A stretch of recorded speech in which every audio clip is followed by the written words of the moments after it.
for joining us early this morning. It's a pleasure to welcome you to this Medicolegal session, holding doctors to account for serious errors. I'm Dr. James Thorpe, and prior to joining Medical Protection 5 years ago, I was a trainee in vascular and general surgery. I'm now employed as a medical legal consultant in our Edinburgh office, offering advice to our members on ethical and legal issues arising from their clinical practice. I'm delighted to be joined by our co-chair, Mr. Ian Eardley, who I'm sure needs no introduction for this audience, former Vice President of the Royal College of Surgeons of England. Ian is also the chair of MPS Council. At Medical Protection, we are fully aware of the concerns of the profession arising from the high-profile gross negligence manslaughter cases of Dr. Hadiza Bawagaba and Mr. David Sellu, who I know spoke to the conference last year. In this session, we hope to explore some of the issues surrounding how serious errors should be handled within the healthcare system and look at some ways that the risk of adverse incidents can be reduced. We've got a fantastic group of speakers, and I hope that you find the session interesting. There's an opportunity for you to submit questions to the speakers on the BAUS app, and we'll also have microphones if you want to ask questions at the end after the four speakers have spoken. So moving on, it's a pleasure to introduce our first speaker, Mr. Anthony Omo. Anthony is the GMC General Counsel and Director of the Fitness to Practice Directorate. He is a senior lawyer for the GMC's Council and currently leads their program of work titled Supporting a Profession Under Pressure. This includes a recent external review carried out by Mr. Leslie Hamilton into gross negligence manslaughter and culpable homicide. Anthony is going to speak on patient protection, the regulator's perspective on the critical balance. Thank you, Anthony.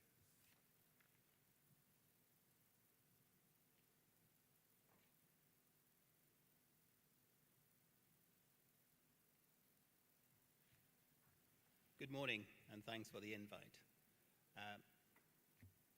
I'm going to talk briefly about the GMC, a bit about our background, how we got the powers we got, what we do, and how we try and keep that critical balance between protecting patients and supporting doctors.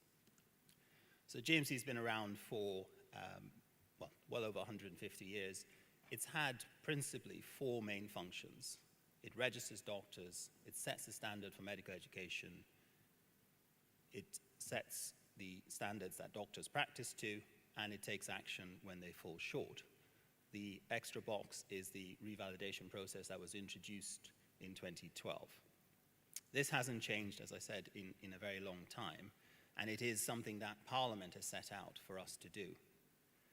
We have a corporate strategy which focuses on supporting doctors, working better with others, and we have, as James has said, a program of work including 3 external reviews to support the profession under pressure, in addition to doing what we do in protecting patients.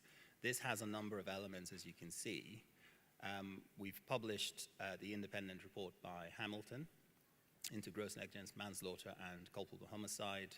Today we've published the fairness report by Doane and Roger, which looks at why certain groups of doctors are referred to us more than others. We will, in the autumn, publish the report by Dame Denise Coyer and Michael West into mental health and well-being of the profession. And then we're looking at 2 other bits, raising and acting on concerns and inductions and returners.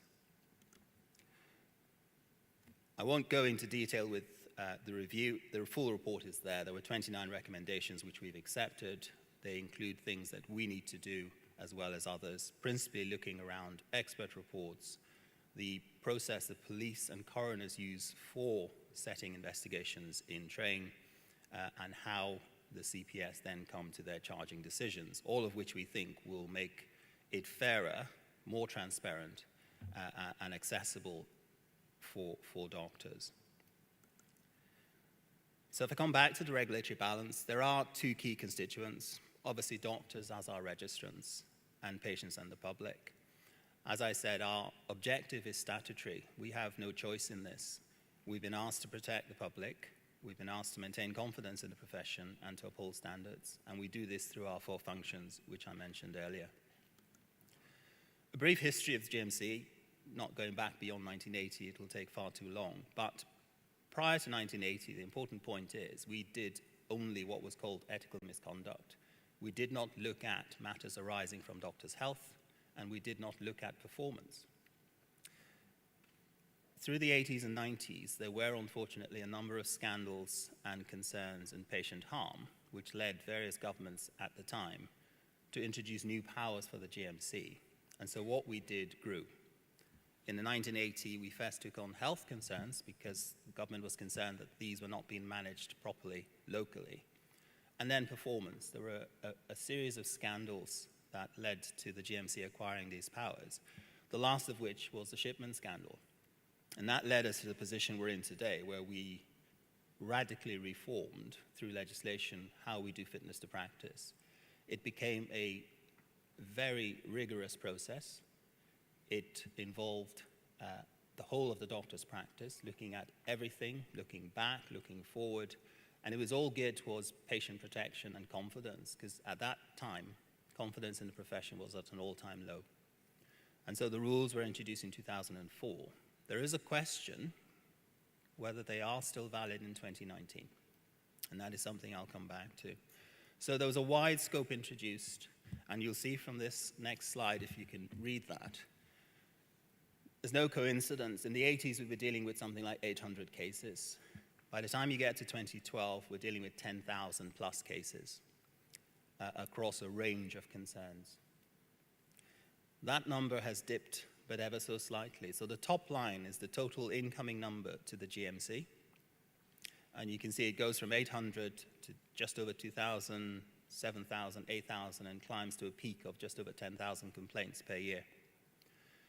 It plateaued a bit and has hovered around the 9,000 mark, and that has not changed in a few years now.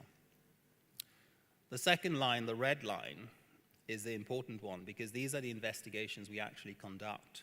So you can see that there's a huge gap between what we get and when we do investigate. And the key line, I think, as far as doctors are concerned, is the bottom line. That is the total number of hearings that we hold per year. And you'll see that that line is relatively flat. It hasn't changed. At its peak, we held just over 300 hearings. In all that time, the total number of hearings hasn't changed. So the complaints we get in have risen. The investigations rose and fell with the number. But what we refer to a hearing, the things we actually take action on, have remained a fraction of the total number. So I want to hone in on fitness to practice itself. So fitness to practice is here for protection of the public. It's our most public-facing function. It's the one the public understand.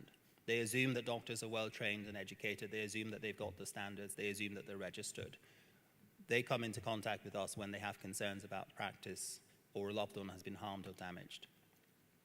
And our role is not to punish or discipline. It's to make sure doctors are fit for the future. And where there's no repetition, there is insight and remediation. It is highly unlikely, go back to the graph I've just shown you, that we will send that case forward for a hearing.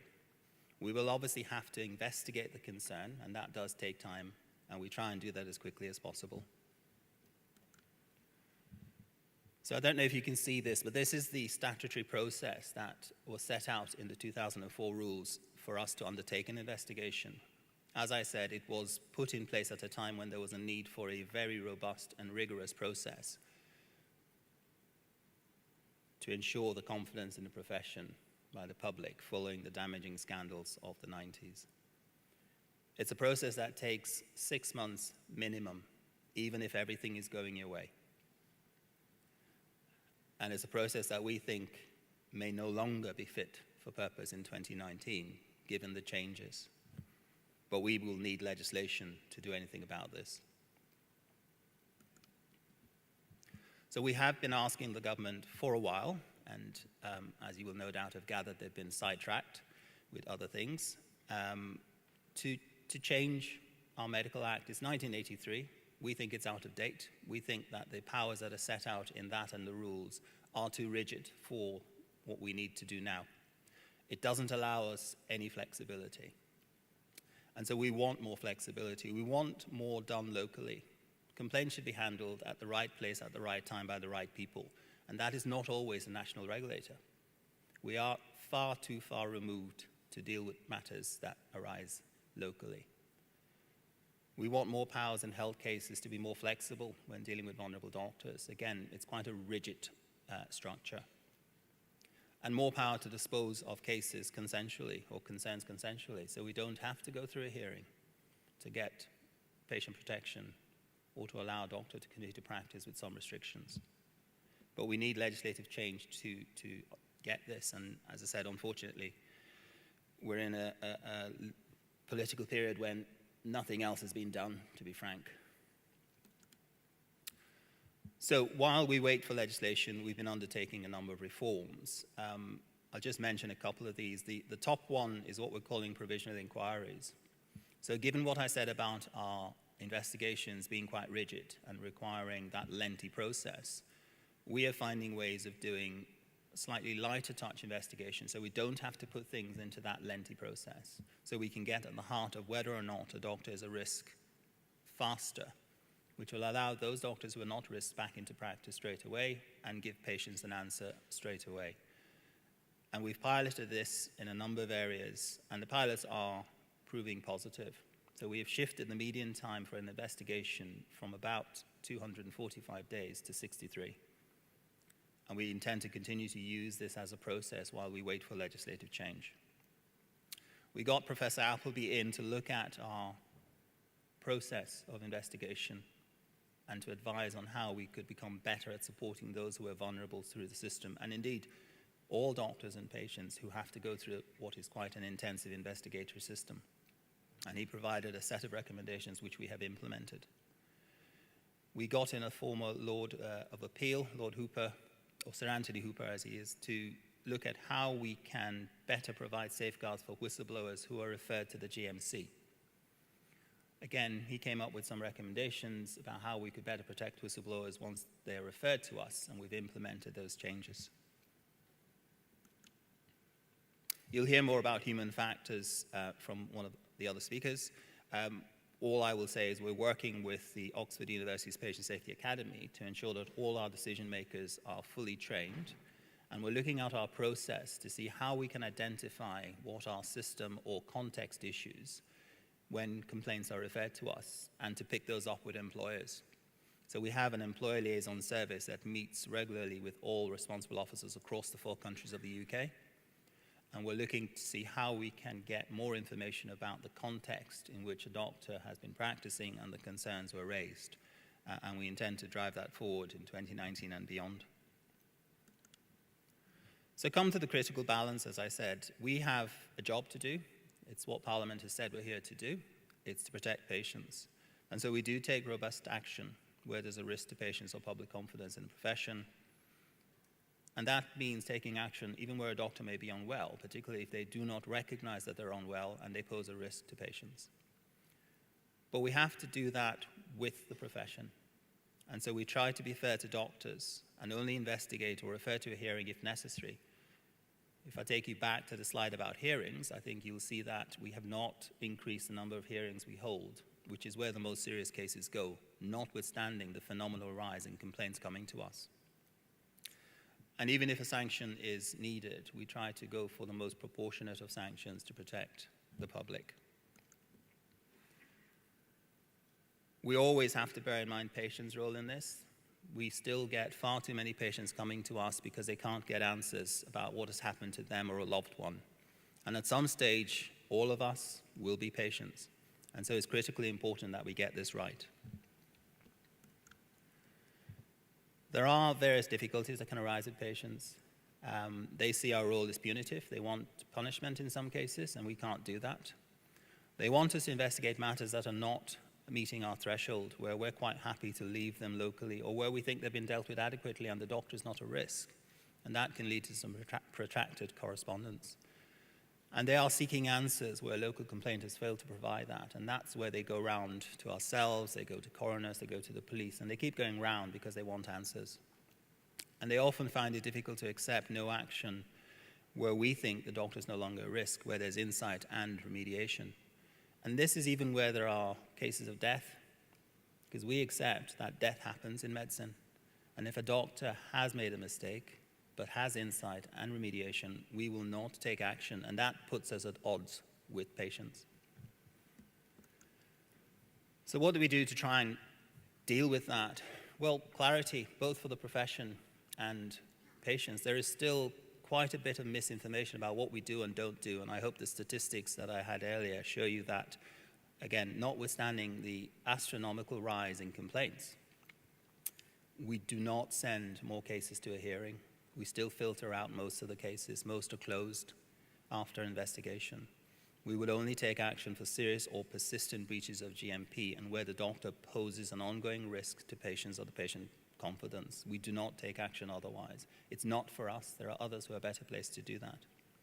We want local procedures used better. When a complaint comes to us, it's often a few years out of date, as it were, because the complainant has been to the local system, been around a bit, and then they land in the GMC. And so we're 2, sometimes 3 years removed from the incident. It's incredibly difficult then to take any action. We want to raise awareness about our thresholds with doctors and with patients, because as I said, there is still too much misinformation about what the GMC does and doesn't do. And then reform of the process. We want a process that is faster, focused, and fair for all concerned. Unfortunately, without legislative change, that is going to become quite difficult to achieve. So some of the key principles we think around fitness to practice, it's protection, not punishment.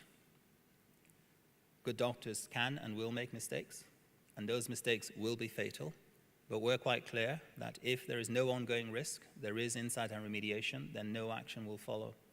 Now, this does not mean that we will not have to investigate. There is no other way of getting at what happened and assessing whether or not the doctor is a risk without an investigation. The response of the doctor is critical. Candor, insight, and remediation, that's what we're looking for. If there's a single mistake or error, again, no matter how fatal, with insight, action is unlikely. And as I said, that puts us at odds with patients, and we need to get better at explaining that. For health, if the doctor's in treatment and their health's been managed and it's not a risk to others, then we have no interest in it. We leave that with the doctor and their local team. And we only then try and focus on the serious cases, the serious outcomes which affect patients or their confidence. So I'm not sure how much of that you can read, but in essence, that's what we're trying to get at. We need to work with others. We can't do this on our own. We only want to deal with complaints where they are necessary for a national regulator to deal with them. We want to develop a focused approach, and we need legislation to change that. Thank you.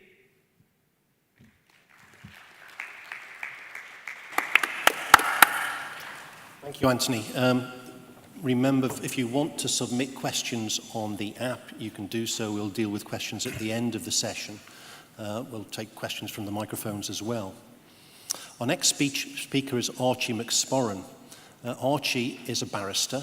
He practices in Scotland, where the law, as I think he's going to explain, is slightly different in relation to the issue of medical manslaughter. He deals primarily with high-value cases and is completely working on the defence side of such cases. He does quite a few urology cases, and he's going to be taking us through the Scottish perspective on gross negligence manslaughter. Good morning. I accepted an invitation to speak at this conference. However, I have some early feedback for the organisers. I feel my proper informed consent has not been taken. I was not provided with full information about the traumatic ordeal of speaking to doctors on this topic. I am a Scottish advocate and not qualified in English criminal law. No one advised me that there were other, less difficult and indeed more audience-pleasing talks available. Nor was I aware that the likely side effects of this subject would run from drowsiness to feelings of irritability and frustration and as documented in recent reports, consternation and outrage. But this morning I want to look at three things. Firstly, the impact that gross negligence manslaughter has had on the medical profession in England. Two, explain and contrast the position in Scotland. And lastly, to consider what attempts are being made to address the problems.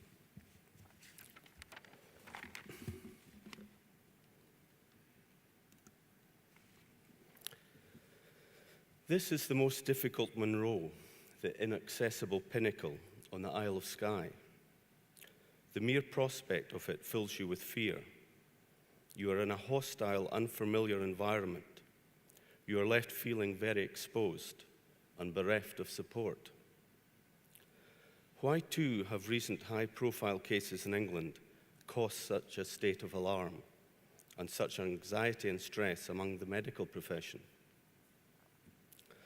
Firstly, let us not mince words here.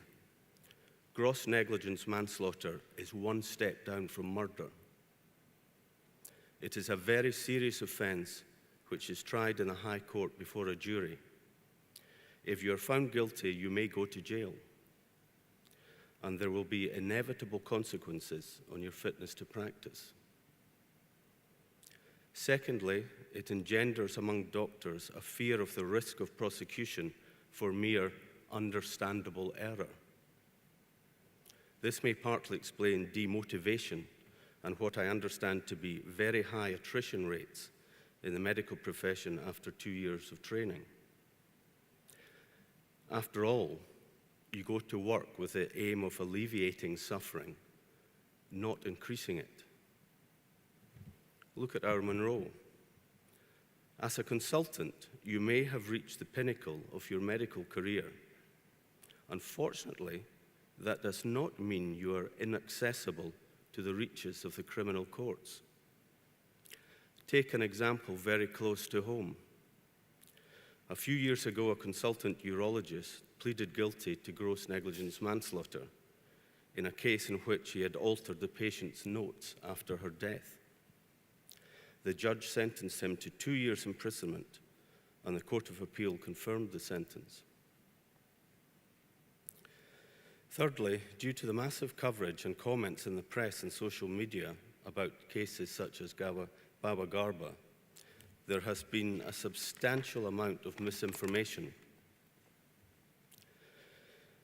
There is also a general confusion among doctors as to what constitutes gross negligence manslaughter. This is not surprising at all, and it is a problem which the English courts have wrestled with for years, and generally very unsuccessfully. A trial is heard before a jury. The trial is presided over by a judge who directs the jury on matters of law. But the facts, and so the verdict, are determined by the jury.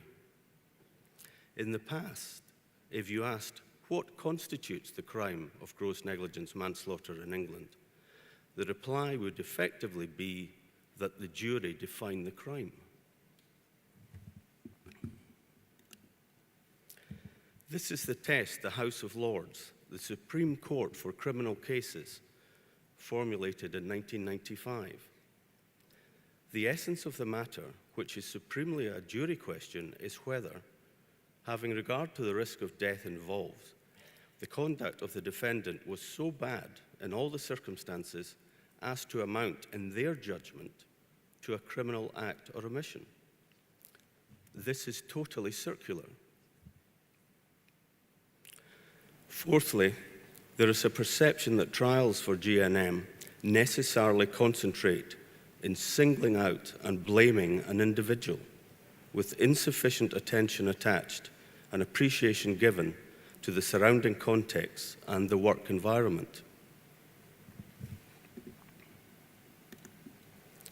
The context, which it may be difficult to get across to a jury unfamiliar with the hospital environment, may include very heavy workloads, long shifts with little by way of breaks, over-busy and understaffed wards, and inadequate systems and technology breakdowns.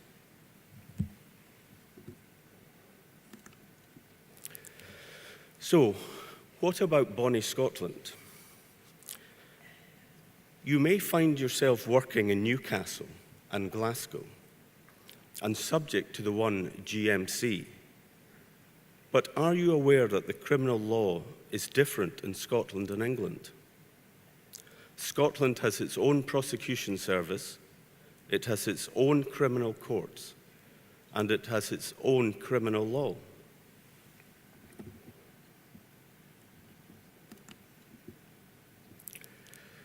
Of course, before we get to prosecution, there are many other more proportionate investigations into patient injury or death which do not involve the criminal courts at all.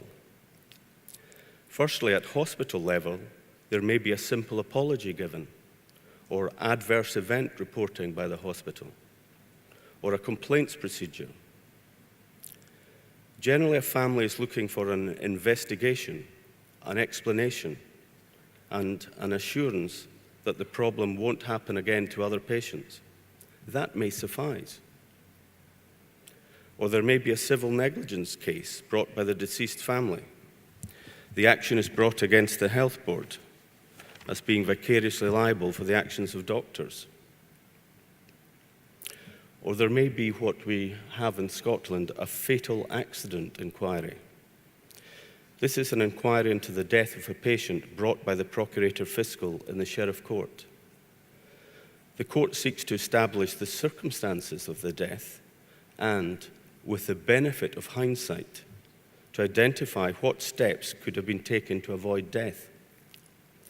Although the case is brought by the Procurator Fiscal, it is an investigation. A central feature is that the purpose is not to apportion blame. It is not a criminal court with criminal sanctions. Lastly, in rarer cases, there may be a public inquiry under statute, where there are matters of such public importance that they require public investigation. Such an investigation may extend across various regions and health boards.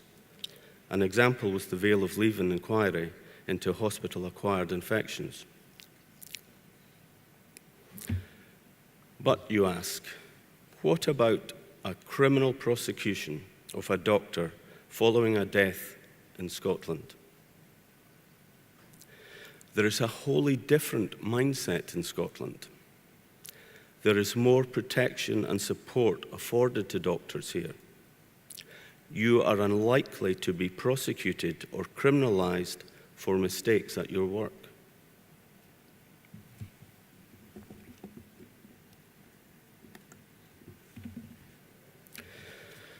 You may be very interested to know that in Scotland, there is no such thing as gross negligence manslaughter. The offence is culpable homicide. The courts have emphasised that this is not simply a difference in terminology. Prosecution is on behalf of the Lord Advocate in the public interest. What you also may not know is that there have been no convictions of doctors in Scotland for culpable homicide. There has, as I understand it, only been one unsuccessful prosecution. The Crown must prove the offence, not to a civil standard of balance of probabilities, but beyond reasonable doubt. There also requires to be corroboration. In England and Wales, there is a jury of 12. The verdict must be unanimous. In Scotland, cases are tried in the High Court. There is a jury of 15, and the verdict may be by majority, i.e. 8 in favour of guilt. But the most fundamental difference is that in Scotland, unlike England, there requires to be mens rea. The state of mind of the accused is important. In England, evidence of the state of mind, i.e. mens rea, is not a prerequisite to a conviction. There the test is an objective one, based purely on conduct. In Scotland, however, we want our criminals to be bad. there must be an evil intent. Here is what the High Court of Justiciary has said. In 1956, the High Court stated that it is an essential element in the constitution of a crime, such as culpable homicide, that there should be an utter disregard of what the consequences of the act in question may be, so far as the public are concerned. In 1982, the court said, it is of the essence that there should be criminal recklessness in the sense of a total indifference to and disregard for the safety of the public. And bringing these things more up to date, in 2003, the High Court summarised the position. Under the law of Scotland, the mental element, mens rea, is and remains a necessary and significant element in the crime of lawful act culpable homicide. But it is erroneous to suppose that the actual state of mind of a person accused of culpable homicide of this kind can be ignored and guilt or innocence determined solely on the basis of proof that the conduct in question fell below an objectively set standard. Consider the difference in approach.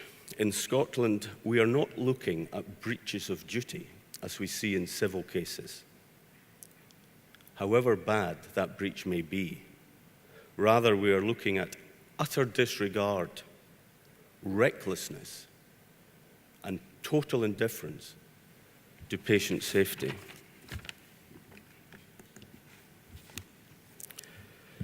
After the storm, are there more settled skies ahead? Can I allay any fears?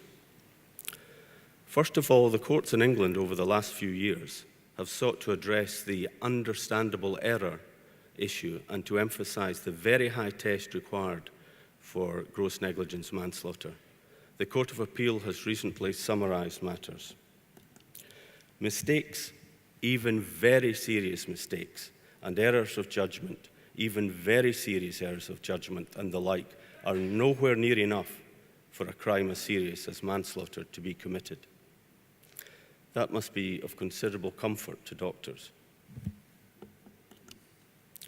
The court continued by stating the jury requires to be told the conduct in all the circumstances fell so far below the standard to be expected of a reasonably competent and careful doctor that it was something in your assessment truly exceptionally bad and which showed such indifference to an obviously serious risk to the life of a patient and such a departure from the standard to be expected as to amount, in your judgment, to a criminal act or omission, and so to be the very serious crime of manslaughter. You will see that this terminology, especially indifference, is more in line with the Scottish approach. Despite the perceived worries in the medical profession, the prosecution and conviction rates are very small. I understand there are 250,000 licensed doctors. There have been no successful prosecutions in Scotland. In England, between 1994 to 2018, 23 healthcare professionals were convicted. 4 of these convictions overturned on appeal, so 19. And in 2013 to 18, 15 healthcare professionals prosecuted, 6 convictions, with 2 overturned again, so only 4 convictions. There have been immediate attempts to address the crisis. You'll be aware of both these recent reports. These reports have sought to highlight the requirement to explore the context of an accident and to understand the influence of systemic problems and human factors. There is to be an emphasis on understanding and learning. Do I have anything for you to think about? Firstly, despite the truly exceptional bad test, the jury decided that the actions of Dr. Bawa Garber met the test, and the Criminal Court of Appeal did not overturn that verdict. Secondly, the Williams and Hamilton reports have skirted round the edges and neither addresses the fundamental issue of whether the GNM is fit for purpose. The test for GNM is fit for purpose. The law was just taken as given. Thirdly, I hear buzzwords of realistic medicine, human factors, no-blame culture, working together for a just culture. I may pause to observe that in 2011, I was part of a faculty committee on the Scottish Government's proposal to introduce no-fault compensation, then called later no-blame compensation. Nothing has become of that. Time will tell whether this latest round of reports amounts to more than lip service and rhetoric. To return to the inaccessible pinnacle, do I have anything for you to take away? If there is a hospital death when you are in charge, there is a possibility that you may be blamed for killing someone. Your employer, a board or trust, may be supportive, but they are not being charged. What can you do to protect yourself? First and foremost, I suppose, practice in Scotland. Secondly, get insurance. The task force report highlights that the NHS indemnity is only for clinical negligence. It does not cover legal advice for coroner, criminal, or GMC procedures. And lastly, I would never dream of climbing the Inn Pin without a guide. My advice, get a lawyer as soon as you can. Thank you.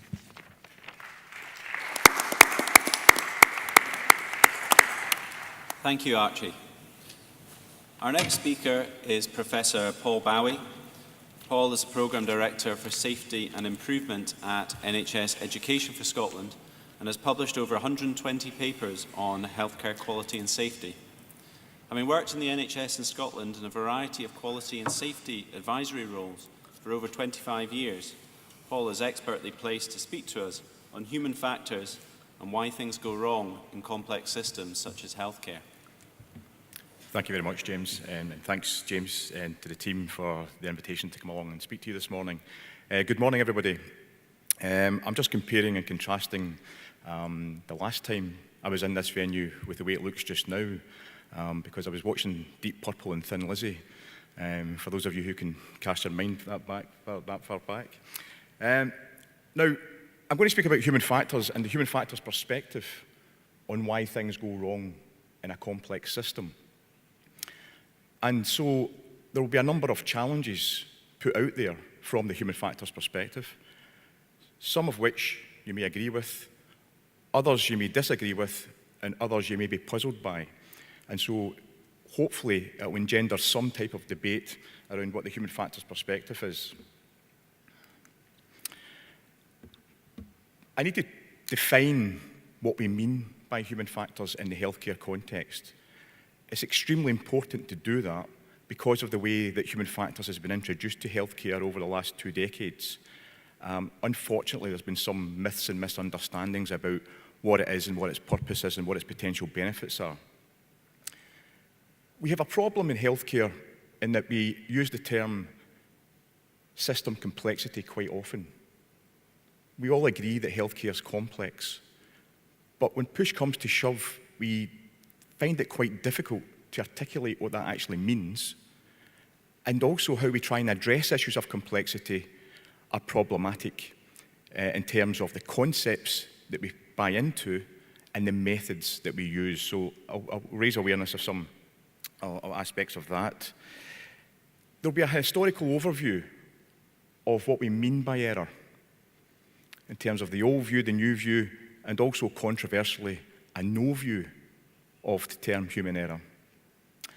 And I'll go on a bit of a rant about our continued use and meaning and interpretation of the term medical error. And I'll challenge us towards the end to think differently about safety. I'll introduce what's called Safety 1 and Safety 2 concepts, and the whole idea of systems thinking, some of which has been alluded to in the earlier talks. So to define human factors, we can see here, for those of you who didn't know, I'm pretty sure many of you have heard of the term ergonomics. Okay? Ergonomics and human factors are the same discipline. It just depends on what part of the world you come from in terms of what terms are actually used. And so we can see there in that definition, the standard definition by the International Ergonomics Association, that human factors is concerned with the understanding of interactions, and this is important, among humans and other elements of a system. Another important point, we often hear healthcare professionals, managers, leaders and others disassociate themselves from the system. Oh, it's a system issue, it's a system problem. You are part of the system. From the human factors concept, you interact with each other and other elements within that system, and I'll tease that out. And human factors has got two main purposes: the joint optimization of human well-being and system performance. And I'll tease out what we mean by that later. We can see some simpler definitions there about what human factors is about. Essentially, it isn't about people per se. It's about designing for people to make things easier, safer, more effective, and usable. Within healthcare, we have lots of different disciplines which contribute to improving how human work is undertaken.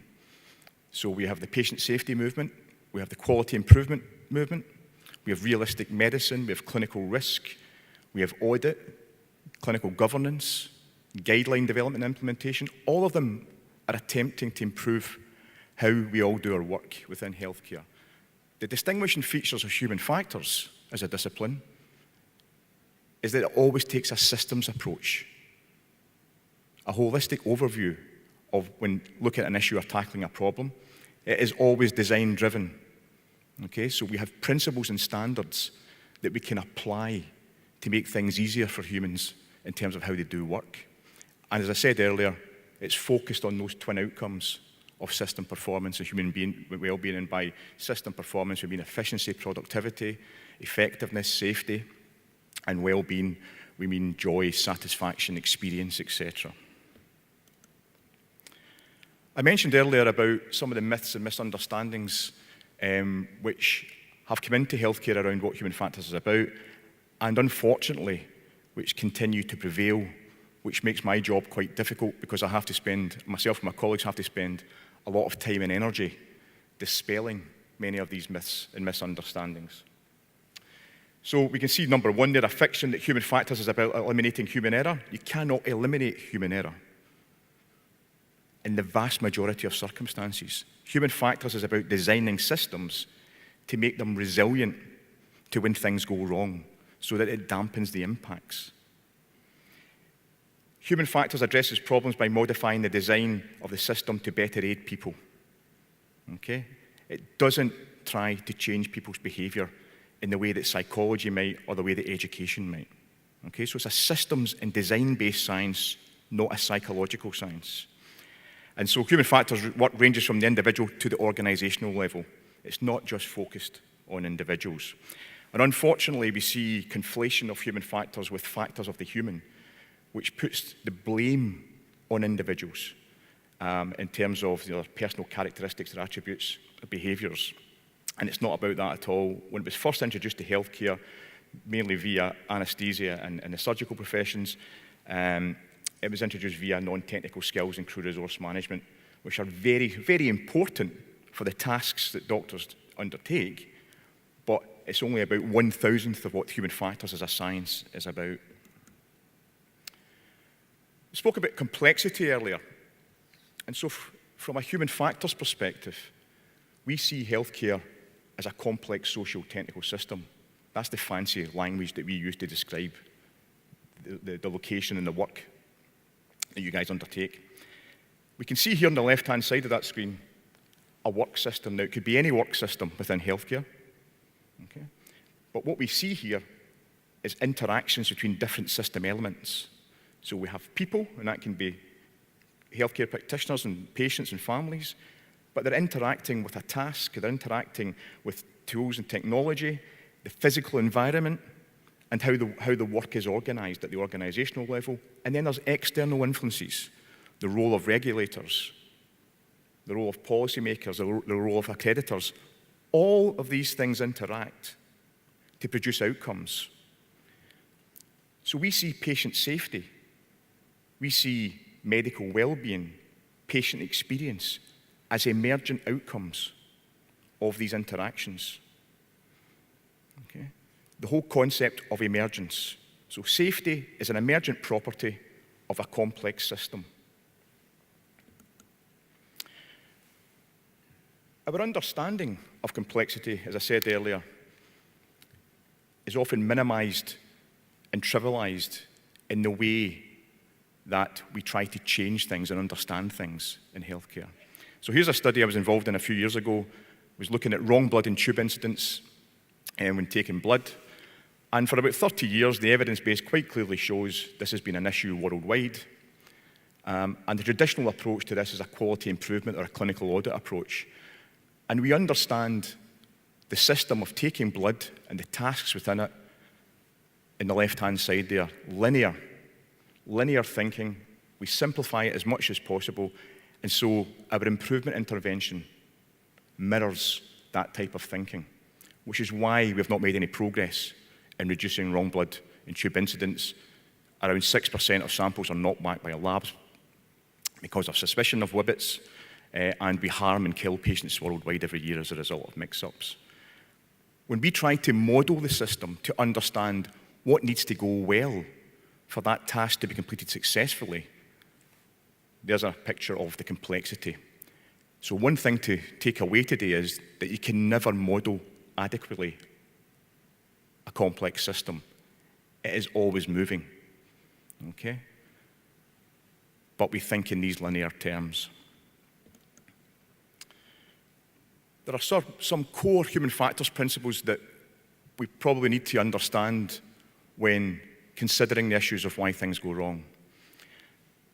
So here we have a quote from one of our human factors gurus, that the discipline promotes a fundamental rejection that humans are primarily at fault when making errors in the use of a complex system.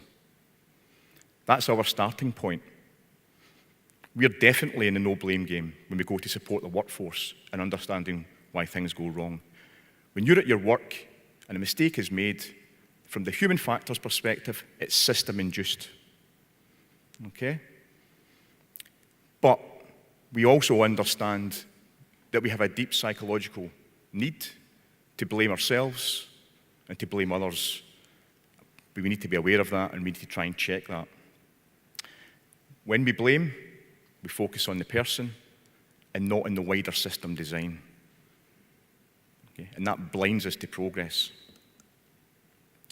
I mentioned earlier about our historical understanding of the concept of human error. And so we have the old view, the new view, and the no view. So the old view is that human error is the cause of trouble. It's a focus on people's decision-making and judgments.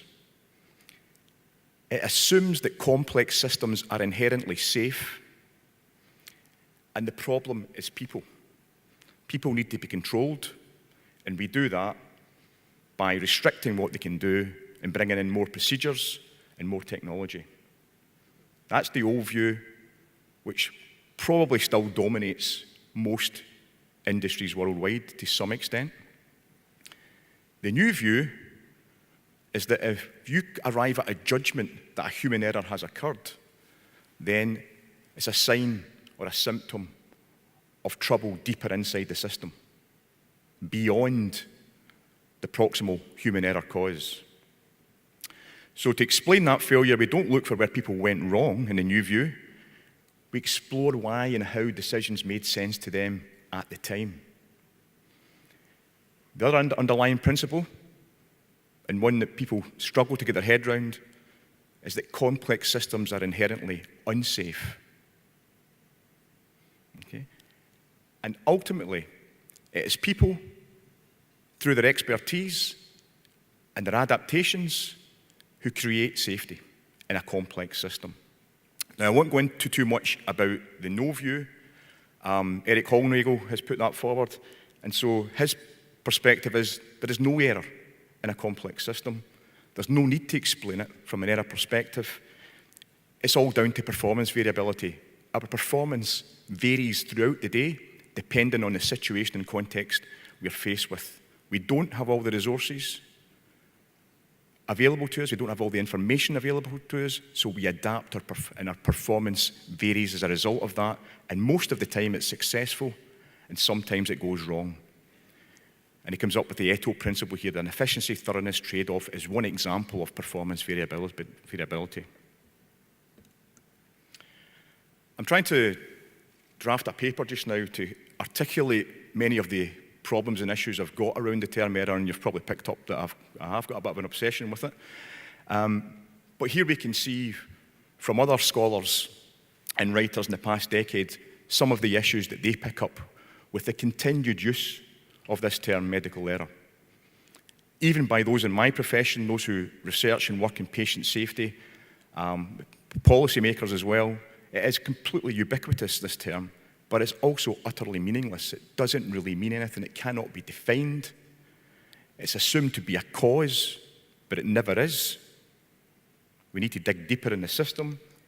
It is seen as educationally backward, but ultimately, I think it self-harms the profession. Why are we hating ourselves by continually using this language? There's just no need for it, I don't think. Above all, probably number one issue is it focuses everything again on the individual. We've been bemoaning the fact that we don't take a systems perspective on why things go wrong, but we still use language like this. It's counterproductive.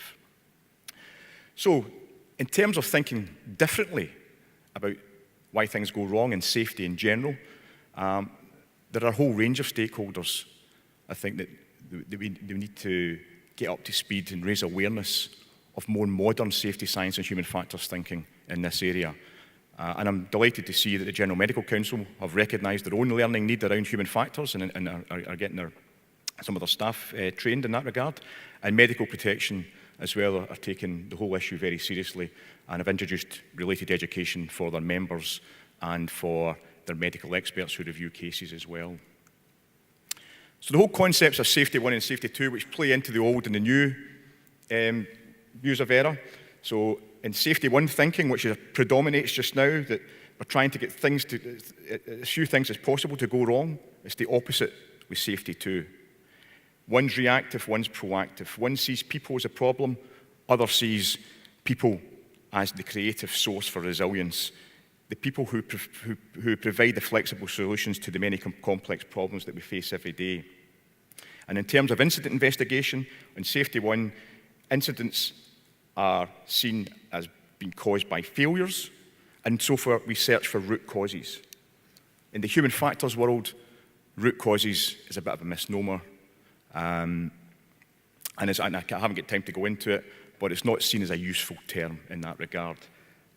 If we see the opposite in Safety 2, things basically happen in the same way, regardless of the outcome. So nothing tends to go wrong spectacularly in a complex system that differentiates a successful outcome from an unsuccessful outcome. So the purpose of investigation there is to understand how things usually go right as a basis for explaining why they sometimes go wrong.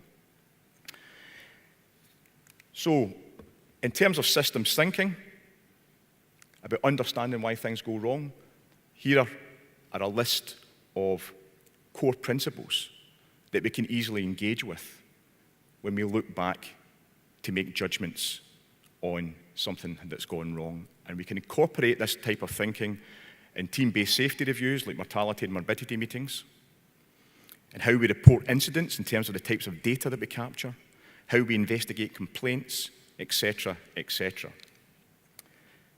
So I mentioned ETOs, efficiency, thoroughness, trade-offs, but the whole idea of variability, organisational constraints, what kind of pressure are we under at the time? Archie's alluded to some of that.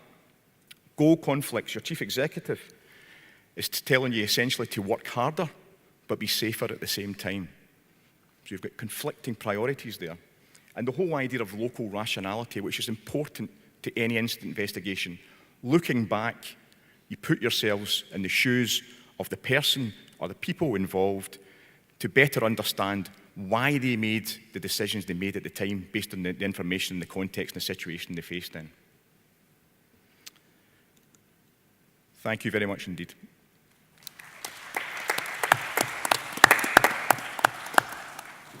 Thank you, Paul. Our final speaker this morning is Dr. Susie Jordache. Susie is going to speak on the topic of individual, team and organisational risk reduction. She's a senior medical educator at Medical Protection and was trained in the principles of risk reduction for doctors and dentists at the Cognitive Institute, which is in Brisbane, Australia. More recently, she's been training and accrediting so-called safety champions at over 30 UK hospitals as a means of trying to reduce harm to patients and improve safety. Susie. Thank you, Ian. Good morning, everyone. And I wonder, could we put the lights up in the auditorium so that I can actually see the audience? Is that possible? Fantastic. So good morning and welcome. We can see them now. My background is psychiatry, and I need to be able to see you, to talk to you, because I do deal in human interactions. So thank you, Paul, for taking us through human factors. I also teach human factors, and many of you, I hope, may have been on our safety and reliability courses. But my passion is what it's like to work with other humans, our interactions, which is part of human factors and very psychologically based. So the best thing about being a doctor, I believe, is the fact that we don't work alone. Nobody in this room spends much time alone at work. Am I right? Please nod. Yes. Okay. And that is our greatest strength. In terms of prevention, not being alone can save the day over and over and over again. And that's what I've learnt working with Cognitive Institute and with thousands and thousands of doctors and allied health professionals, volunteers, non-clinical staff in hospitals all over the UK and indeed all over the world. And I'd like to share some of those thoughts with you. So my worst day, stroke evening, stroke night as a doctor was I was working in a hospice in palliative care, and we had a very young woman in an awful situation, dying with metastatic something, I think it was lung, and she was transferred to the cancer centre for emergency radiotherapy for pain control. And I waited for her to come back from the cancer centre. I needed to get home, but I waited. I needed to know she was okay. And she finally got back, and she was screaming in agony as she came out of the ambulance. And it was heartbreaking. And I had to quickly calculate a dose of diamorphine to give her to get on top of this awful pain. And many of you will know that after radiotherapy, when it's given for pain, you can get pain as a flare-up in the immediate post-radiotherapy period. So I calculated what I thought would be an effective and safe dose of diamorphine. And the nurse gave this to the patient, who stopped screaming and then stopped breathing. I had prescribed a lethal dose, literally. Now, the good news is we were able to reverse the situation and bring this young woman back. But it was horrific for her, it was horrific for me, it was horrific for the nurse involved. And it's something that haunts me to this day, and we're talking maybe 15 years ago now. But what really matters in this story is the conversation I had with the nurse afterwards. And we were talking about what had happened, and she said, "Do you know what, Susie? I knew that dose was too big." And I thought to myself, wow, okay, so why didn't you say something? And she said, well, I wasn't sure, and you're the doctor, and I didn't think it was my place. And since that night, I've thought about this over and over again, because the hospice, I thought, very friendly. I'm a nice, fluffy palliative care doctor, very approachable. We had a good relationship, no hierarchies, I thought. and yet still we had that awful incident happen. So it has been an absolute privilege to work with MPS and with the Cognitive Institute on a massive program to enhance psychological safety in the workplace and to help people speak up when they really need to stop things going wrong in the first place. So we know that health workers speaking up is one of the most effective ways to prevent harm. And as we've heard this morning, it's not just the patients that get harmed, it's us too, sometimes ending up in jail. The way in which people raise their concerns matters.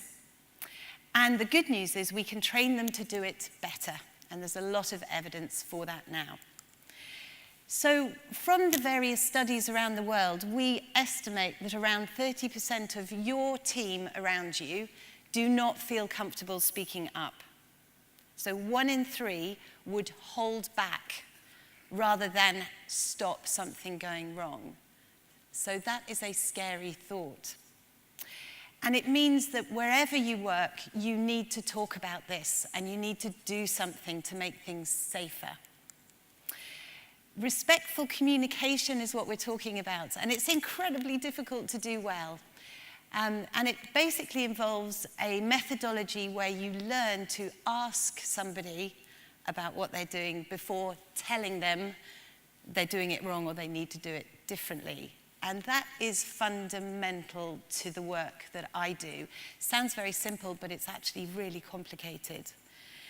We also need to teach people an assertive way of communicating that is graded. So you start low with mitigating language, and then you get more assertive, until you finally go and get help. And that gradient is key to an effective response and keeping teams functioning. So this is the 2x2 that we offer you, and it's a brilliant way of diagnosing things when things go wrong. So in my story, the nurse didn't say anything. There was no concern expressed, and there was no respect overtly shown. She just didn't say anything, so nothing happened. I wasn't able to take advantage of her knowledge. There was silence. If she had shown some concern for the patient respectfully to me, maybe we could have both stopped, checked the dose, and things might have played out differently. And what I see over and over again are failures in communication, people overly concerned without any verbal respect given. They get their heads bitten off. They get a very aggressive response back from the usually doctor. Or a lot of respect, very, very, very respectful team members trying to tell a doctor that they've got a concern, and they fail to be heard because they don't raise their concern effectively enough. Nice and respectful, not enough concern. So this is difficult, and I commend this 2x2 to you as a teaching tool, a diagnostic tool, and just something to think about for life in general. So we now, with our team, our partners at Cognitive Institute, have been into hundreds of hospitals, and through safety champions that the hospitals give us, we trained them up to go on and train everybody in the hospital. So I'm currently working with a hospital in London, and our goal is 4,500 clinical and non-clinical staff must be trained in that 2x2 and the safety code that I'll show you in a minute, in order to change the culture, to make it easier, safer, possible for everybody to speak up to anybody before something goes wrong. That is a massive piece of work we're doing. It's going very well so far, but it's early days. So this is the safety code that we teach, this graded approach, this increasing assertiveness that gets the job done safely for the person speaking up and the person being spoken up to. And we know that it works, okay? Let me just go back. Check, option, demand, and elevate. If you teach people to ask, can I just check the dose we're giving? If you then go to an option, do you think, I'm really worried about this dose. Do you think we could go and check the notes just one more time, just to make sure? just slowly getting a bit more assertive. And if that doesn't work, then demanding joint action. I'm really worried about this dose. We need to go and check the notes now. Different tone of voice, different body language. You're escalating your concern. And then right at the top, if the person still isn't responding, still isn't coming with you, you elevate, escalate. This is one of the situations where I have to call a safety code. We must check the notes, and if you won't come with me, I need to go and get somebody else to help here. Now, by the time you've actually said that with the word safety code, most people will have realized what you're trying to do. It's like a verbal slap. Wake up, this is serious, I'm not kidding. And if they don't, then you have to go and get somebody else to join in and try and stop the problem happening in the first place. So that's the assertiveness sort of gradient up. Ask, tell, get help. And every industry on the planet has a version of this. I think the airline industry use PACE, which stands for Probe, Alert, Challenge, and Emergency. And they have a very strict methodology of speaking through those 4 stages. This is very similar. This is some research. It's not published. Hopefully it will be, from a big hospital in Australia. And they have the safety code embedded across their whole organization, clinical and non-clinical, and look at the changes they've brought about. This is a psychological journey for them through culture change, supported by their board, their exec, every leader in the hospital. They have multiple safety champions trained up. They have it embedded across all of their directorates and their support services, and they have phenomenally changed the culture and the probability that harm can be avoided. Good for patients and good for us. But there's another side to the story that I have to talk about this morning, and that's making it safe to speak up. Psychological safety in the workplace is a huge topic that I'm absolutely passionate about. And Amy Edmondson is a professor from Harvard Business School, and she has written about this for decades and done a lot of research in the area, not just in healthcare, but in all sorts of industries and business. And she says that teams that she saw working well together had leaders who consistently, vocally acknowledged their lack of omniscience. I think that's how you say it. Okay. So the leaders said, I make mistakes, I am fallible, I am human. I need your help, I need you to watch me really closely, and if you think I'm making or about to make an error, please say something. And this is the language that I would love everybody in this room to get used to using. But I know it's difficult. I was speaking to a friend of mine who's an intensivist and very senior. And he said to me, Susie, I can't tell my team that I'm fallible and going to make mistakes. They think I am God. And they need me to be God. We work in a very scary environment. And I just reflected on that, thinking of the enormous burden of responsibility he carries on his shoulders every day, and how impossible that is for him. And we talked about all of this, and he is now working towards talking to his team about his fallibility and the fact that he does and will make many mistakes. And I know it will change the safety on that unit for good. Because however approachable you think you are, there is somebody else who thinks you are not. Okay, so I thought I was very friendly, very approachable in my hospice, working with a nurse I knew well. I actually could not believe that she felt unable to say something to me, to the point that a patient stopped breathing because of my actions. It is really difficult to remember how scary we are. And I'm not talking about your personalities. I'm just talking about your label, your badge, your title, your role, your place in the inevitable hierarchy of healthcare. It is there. It will, I believe, always be there. And maybe it should be. But this is a problem for us. People think we are scary. And we need to do an awful lot more to stop that. So remember that we as doctors will make many, many errors. We make errors all the time, and some of them will be catastrophic for our patients and career-threatening or ending for us. So we need to take this fallibility seriously. We can avoid a lot of those errors if our team, and I hate this phrase, but it's a powerful one, have our back. And that's a phrase that comes from, I think, the American military, really, because they have each other's back when they go into war, into battle. And we know that if our team have our back, we are less or more likely to be spoken up to, and less errors can occur. And of course, everyone is a team member. So that includes the patient and families, that includes the volunteer, the porter, the cleaner. Everybody is a team member.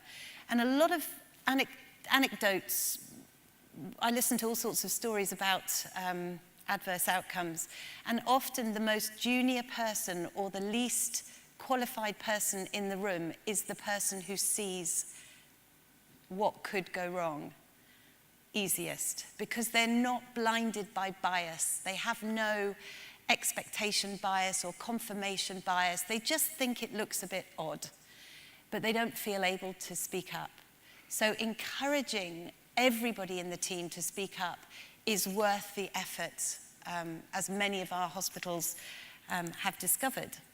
So it is almost totally in your control. An awful lot of these errors can be trapped, stopped before they happen. And the difference between telling people to keep quiet, literally, or with our body language or our behaviors, or sitting down with a cup of coffee and having a chat and saying, do you know what? I will make errors. I really need you to watch out for me. If you feel uncomfortable about anything, please just shout out. You know, I'll be eternally grateful. Whether you're right, whether you're wrong, doesn't matter. And these coffee cup conversations are crucial. And a lot of people I speak to now build them in. Any new member of the team, they have this conversation. I spoke to an ENT consultant last week who now at the end of every morning huddle, his mantra, his ritual at the end of the huddle is, right guys, we've got a busy morning ahead. I'm going to make mistakes. You need to be watching me and you need to speak up. Let's go and do our work. And he has a ritual now. Every huddle, he says something like that to empower people, to encourage people, and to remind himself that he's fallible and must appear approachable. And this is a wonderful paper if you like randomized controlled trials, which I think we all do. Just looking at medical students in a simulator doing a laparoscopic salpingectomy. One group were told not to, to hurry up and keep questions to the end, sort of subtly discouraged from saying or deviating from the obvious. And the other group were greeted at the door with a handshake and a personal introduction. So, hello, my name is, I will be your trainee surgeon during the simulation. Your name is, lovely to meet you, do come in. Now, if you think or feel uncomfortable at any point, please say something, speak up. And then both groups went through a simulated laparoscopic procedure, burn, cut, burn, cut, burn, cut. At some point, the surgeon didn't say burn, and the group that were encouraged, 82% of them said, are you sure? Shouldn't I burn first? And only 20% of the discouraged group spoke up. And of course, if that wasn't a simulation, a lot of patients might well have exsanguinated as a consequence in that discouraged group. So fabulous paper, quirky but fun, and good to read and share with your teams. So making it safe to speak up, really important. Set the stage. Healthcare is a complex, error-prone system. I make mistakes. Speaking up saves lives. Invite engagement. Your opinion is important, really important. Whoever you are, wherever you sit in the hierarchy, you will see things, and I need you to share. Speak up if something doesn't look right. And the last thing is to respond productively. So that means saying thank you. Thank you so much for speaking up. And I know that's really easy when somebody stops you prescribing a lethal dose of medication. What isn't so easy is to thank somebody when they're wrong. And yet that's the time when it's most important. Thank you so much for speaking up. I know in this case I was right, and it's okay.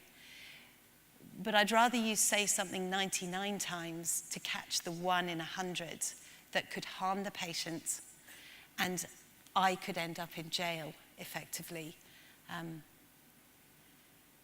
Yeah, so thanking people when they're wrong is a real challenge for us. So we know the board needs to be involved, the exec need to be involved, the leaders need to be involved. We all need to talk about this. We need to train in how to do it better.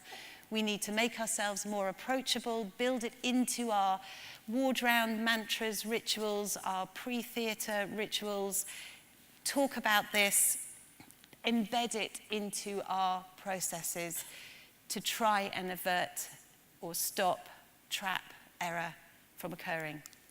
So thank you very much.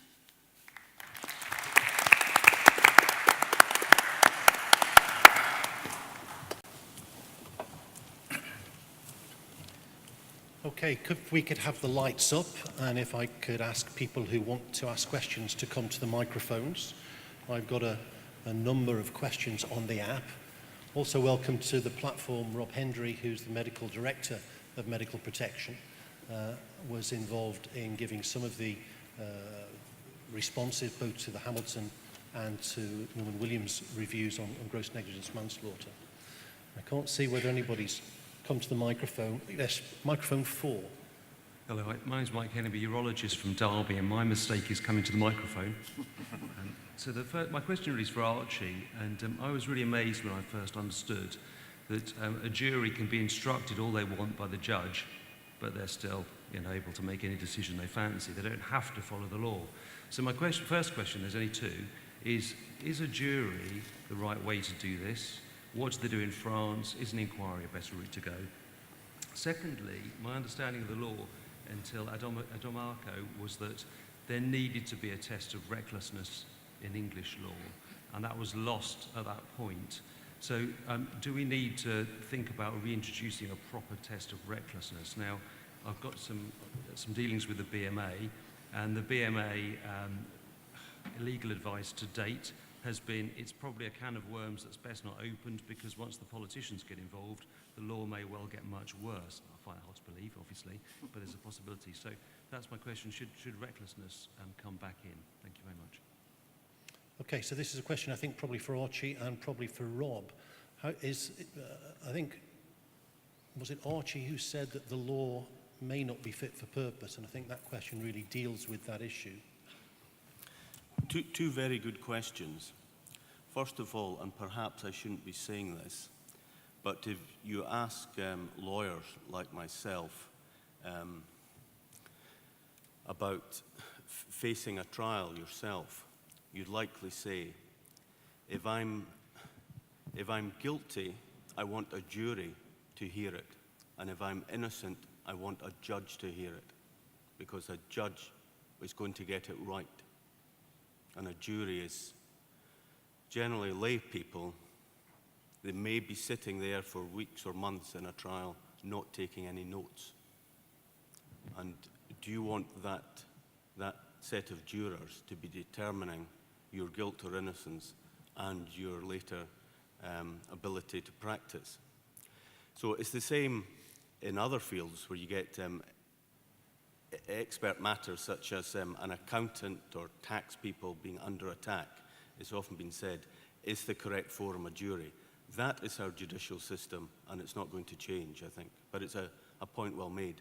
And the second question you ask about recklessness, obviously I've been banging that drum this morning that the Scotland position is very different. And it certainly is a very circular position down south. And there's a lot of discretion at the end of the day. Even in that Sellout case, which I quoted at the end, it's still coming back. Is it so truly exceptionally bad as to constitute a crime? So both positions, I think, are perhaps unhappy, yes.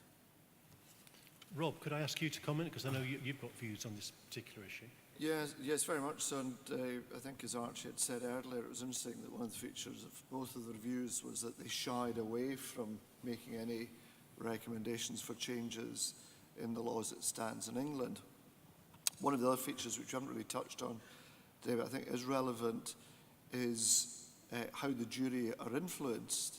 And a lot of that, I think, comes down to what medical experts for both sides say and how they come across in the court setting, because that, I think, must be quite influential in how a jury would see the gravity of any error. And indeed, some of the feedback we've had and gave to these inquiries was that without a very critical medical expert in the first place, putting it in the mind of the prosecutors that not only had there been negligence, but it had gone way beyond normal standards of negligence, if you like, and started to get into the territory of something that could be termed truly exceptionally bad or thought of as a crime.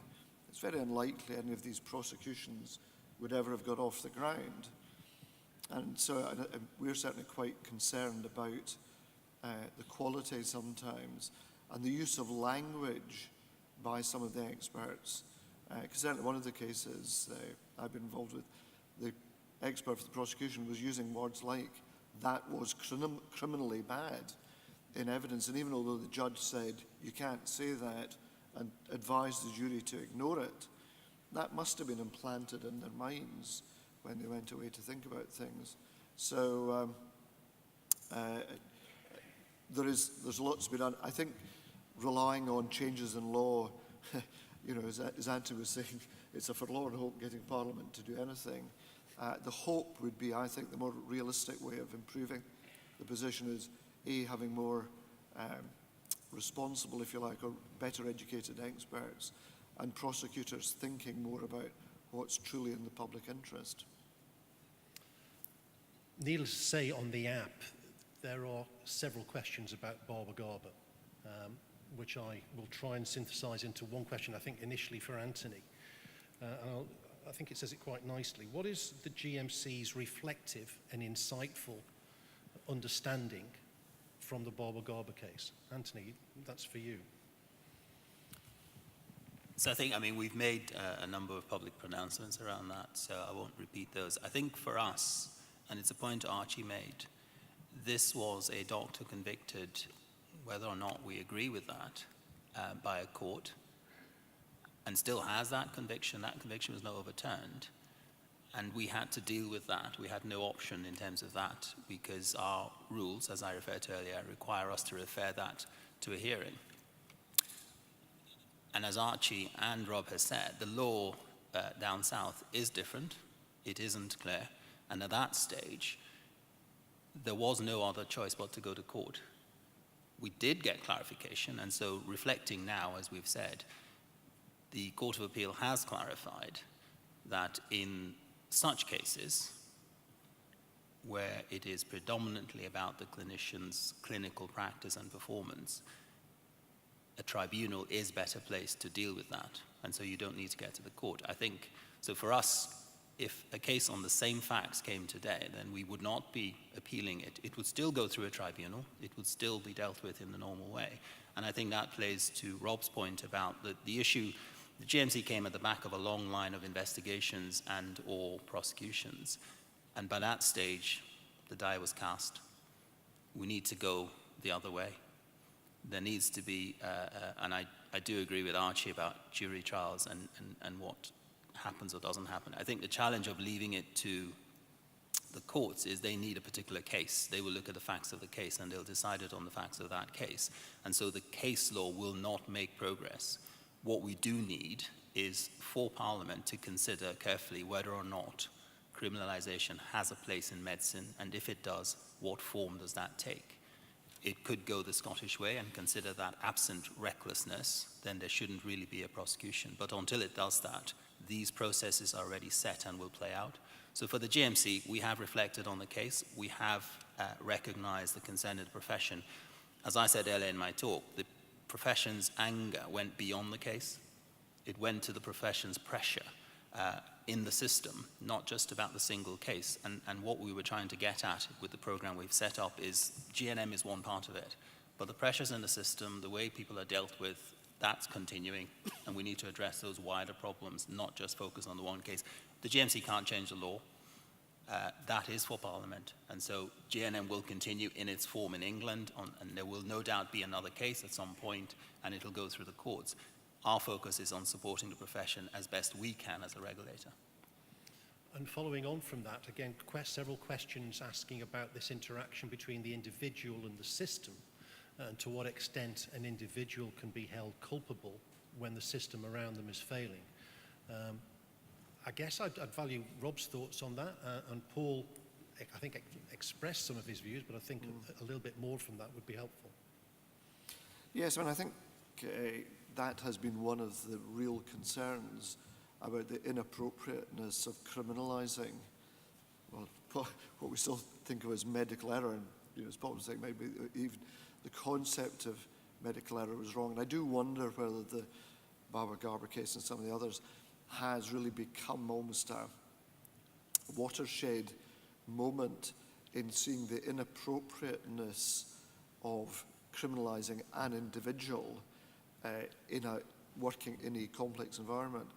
And I think this issue of the lack of a mens rea, the lack of criminal intent, again underlines the fact that the doctor involved made a mistake but had no intention of causing anybody any harm working in a system, and that to go down the route of criminalisation, I think is wholly not only inappropriate but actually counterproductive, because it drives safety issues underground. And interestingly, one of the things that was picked up, I think, by Sir Norman Williams, who you know, was that in New Zealand there was an inquiry back in the 1990s looking at this whole issue, and there the crime of gross negligence manslaughter is a statutory offence. It's defined in law, but there was a high-level report, the Macmillan report, looked at the issue and decided that as a matter of public policy, it wasn't in the public interest to bring prosecutions against doctors. There had been a run of prosecutions there, and the arguments were that it drove medical error underground, it made for less safe practice, it was inappropriate. And interestingly, from the patient's point of view, it said it didn't bring closure for the families, the bereaved families, so it really didn't work for anybody, and yet we cling to it. And I suppose one of my disappointments a little bit with the two inquiries we've heard mentioned was that they didn't feel able to go as far as Macmillan had done in the 90s, because I think that whole paradigm, if you like, of thinking about the way of dealing with this by individualising it, I think is inappropriate. I don't know if... Just to add very briefly to what Rob said, I mean, since the case, there's been an upsurge in interest in the discipline of human factors and the sub-discipline of systems thinking. At the undergraduate level, postgraduate training, within NHS organisations, within the regulators and within the defence unions. So there's a recognition there that there are wider systemic issues at play, and that it's important that we take that holistic approach and move away from a person-level, a person-centred approach in these particular circumstances when things go wrong. So I think that's been very clear that there's been a shift, a paradigm shift, I would say, in that regard. We are running out of time, but microphone one, is it Tim? Could I have some advice from panel members about interacting with the processes within an organisation that investigate serious incidents? Audit, root cause analysis. I know there was a lot of concern in the Bauer-Garber case about reflective practice within appraisal being used against them. What about audit and root cause analysis then being used against you in a criminal investigation? Could you give me some advice about that? I'm unaware of audit or an RCA being used against you in a criminal investigation, but I think I detected a red herring there about, in the Bauer-Garber case, about our portfolio being used as evidence against her. I believe that that's not the case at all. That's one of the myths that's been put out there in social media. I think if you were conducting a proper root cause analysis, it wouldn't be focusing on blame and then at the individual level, and plus it should be anonymised into the bargain. It should be focusing on systemic issues at all times. So I haven't heard about audit of individual performance or a root cause analysis ever making a legal or a criminal court, or whatever the case may be? Well, I mean, certainly, again, I think it comes back to this question of the experts. I know NHS Improvement in England have expressed a lot of concerns about the quality of SEAs that are done. And again, it's interesting, a lot of it's about language, because the SEAs, you have to describe whether it was an avoidable death or not. And I was at a conference recently because there was concern that within London area, different trusts had different avoidable death rates.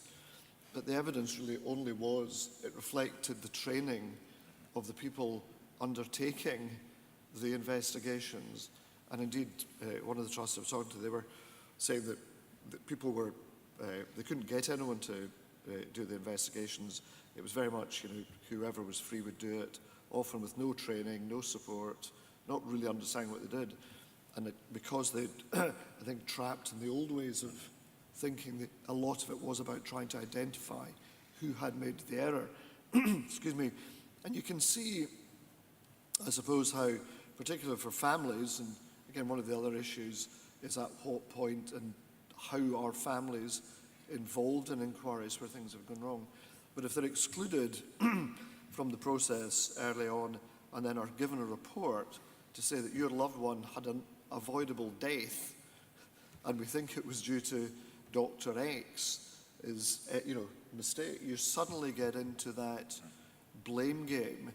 And understandably, people are looking for, well, justice. And I don't know about Archie, but my heart always sinks when people say all I'm looking for is justice. But for some people, and I think certainly in the Garber case, there's no doubt the family were wanting blood. And I don't know what extent that drove the prosecution. But do you think we should take advice from the MPS or a lawyer before we engage in root cause analysis?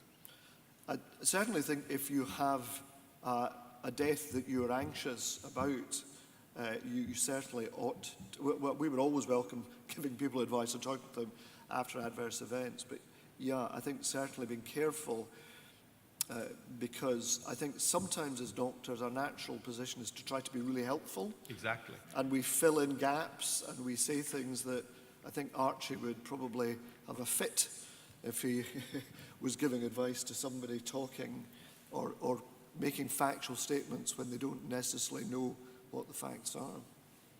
I think we have to call it there. I'm sorry, microphone 3. I've got enough questions on the iPad to last us another hour. But I'm being told by the President we have to stop. Thank you very much for all our speakers. Thank you very much for your questions. I think it's been a great session. Thank you.